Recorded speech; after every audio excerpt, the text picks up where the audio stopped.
Exodus 13. The Lord said to Moses, Consecrate to me every firstborn male. The first offspring of every womb among the Israelites belongs to me, whether human or animal.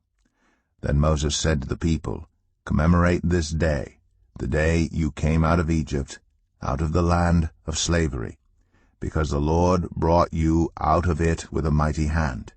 Eat nothing containing yeast. Today, in the month of Aviv, you are leaving, when the Lord brings you into the land of the Canaanites, Hittites, Amorites, Hivites, and Jebusites, the land he swore to your ancestors to give you, a land flowing with milk and honey. You are to observe this ceremony in this month.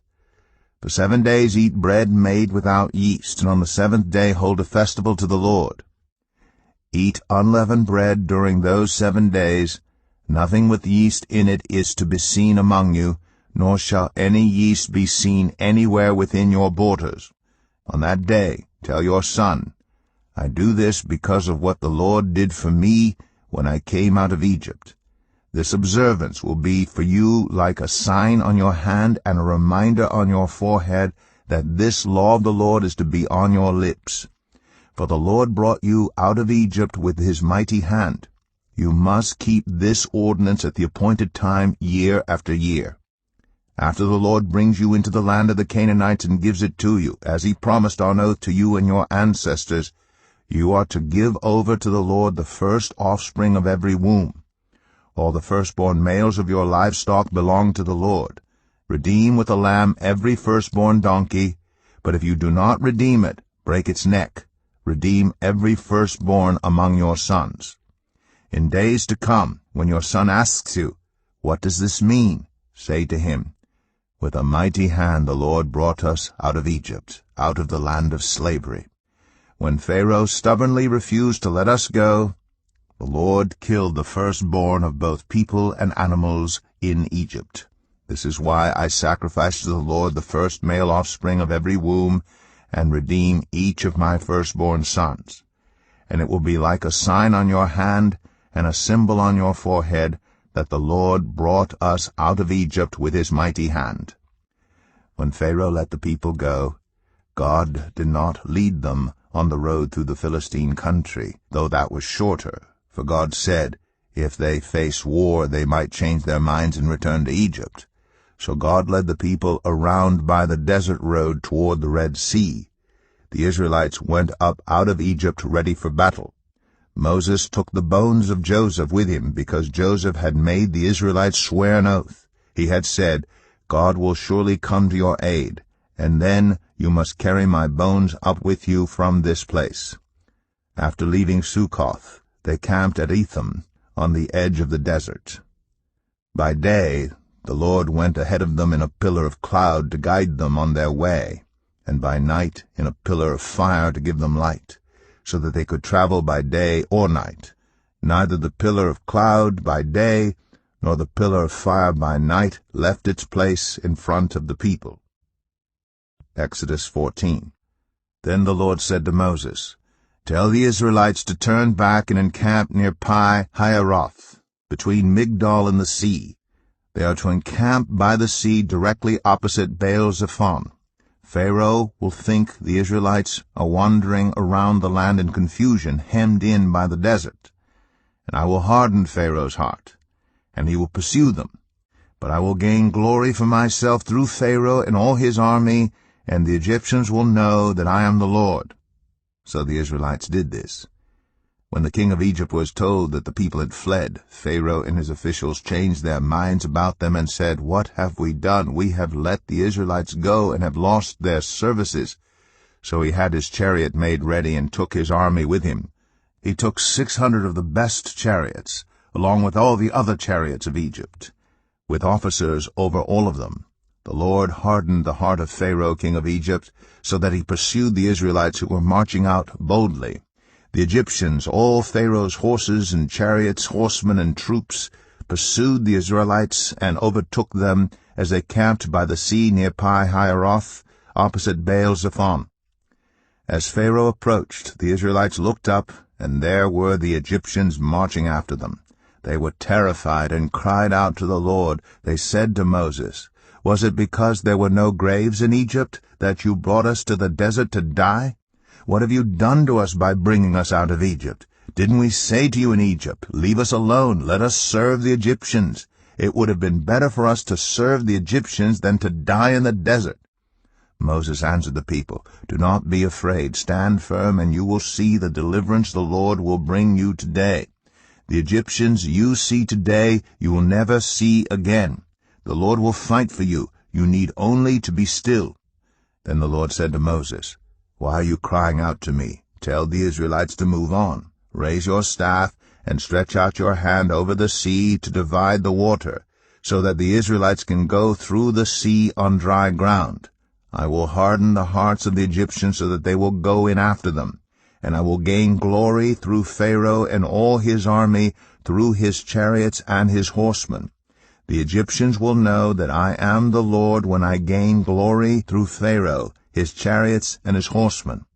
Then the angel of God, who had been traveling in front of Israel's army, withdrew and went behind them. The pillar of cloud also moved from in front and stood behind them, coming between the armies of Egypt and Israel. Throughout the night the cloud brought darkness to the one side and light to the other side, so neither went near the other all night long. Then Moses stretched out his hand over the sea, and all that night the Lord drove the sea back with a strong east wind, and turned it into dry land. The waters were divided, and the Israelites went through the sea on dry ground, with a wall of water on their right and on their left. The Egyptians pursued them, and all Pharaoh's horses and chariots and horsemen followed them into the sea. During the last watch of the night the Lord looked down from the pillar of fire and cloud at the Egyptian army and threw it into confusion. He jammed the wheels of their chariots so that they had difficulty driving. And the Egyptians said, "Let's get away from the Israelites. The Lord is fighting for them against Egypt." Then the Lord said to Moses, "Stretch out your hand over the sea, so that the waters may flow back over the Egyptians and their chariots and horsemen." Moses stretched out his hand over the sea, and at daybreak the sea went back to its place. The Egyptians were fleeing toward it, and the Lord swept them into the sea. The water flowed back and covered the chariots and horsemen, the entire army of Pharaoh that had followed the Israelites into the sea. Not one of them survived. But the Israelites went through the sea on dry ground, with a wall of water on their right and on their left. That day the Lord saved Israel from the hands of the Egyptians, and Israel saw the Egyptians lying dead on the shore. And when the Israelites saw the mighty hand of the Lord displayed against the Egyptians, the people feared the Lord and put their trust in him and in Moses his servant. Exodus 15. Then Moses and the Israelites sang this song to the Lord. "I will sing to the Lord, for he is highly exalted. Both horse and driver he has hurled into the sea. The Lord is my strength and my defense. He has become my salvation. He is my God, and I will praise him, my father's God, and I will exalt him. The Lord is a warrior. The Lord is his name. Pharaoh's chariots and his army he has hurled into the sea. The best of Pharaoh's officers are drowned in the Red Sea. The deep waters have covered them. They sank to the depths like a stone. Your right hand, Lord, was majestic in power. Your right hand, Lord, shattered the enemy. In the greatness of your majesty you threw down those who opposed you. You unleashed your burning anger. It consumed them like stubble. By the blast of your nostrils the waters piled up. The surging waters stood up like a wall. The deep waters congealed in the heart of the sea. The enemy boasted, "I will pursue. I will overtake them. I will divide the spoils. I will gorge myself on them. I will draw my sword, and my hand will destroy them." But you blew with your breath, and the sea covered them. They sank like lead in the mighty waters. Who among the gods is like you, Lord? Who is like you, majestic in holiness, awesome in glory, working wonders? You stretch out your right hand, and the earth swallows your enemies. In your unfailing love you will lead the people you have redeemed. In your strength you will guide them to your holy dwelling. The nations will hear and tremble. Anguish will grip the people of Philistia. The chiefs of Edom will be terrified. The leaders of Moab will be seized with trembling. The people of Canaan will melt away. Terror and dread will fall on them. By the power of your arm they will be as still as a stone, until your people pass by, Lord, until the people you bought pass by. You will bring them in and plant them on the mountain of your inheritance, the place, Lord, you made for your dwelling, the sanctuary, Lord, your hands established. The Lord reigns forever and ever. When Pharaoh's horses, chariots, and horsemen went into the sea, the Lord brought the waters of the sea back over them, but the Israelites walked through the sea on dry ground.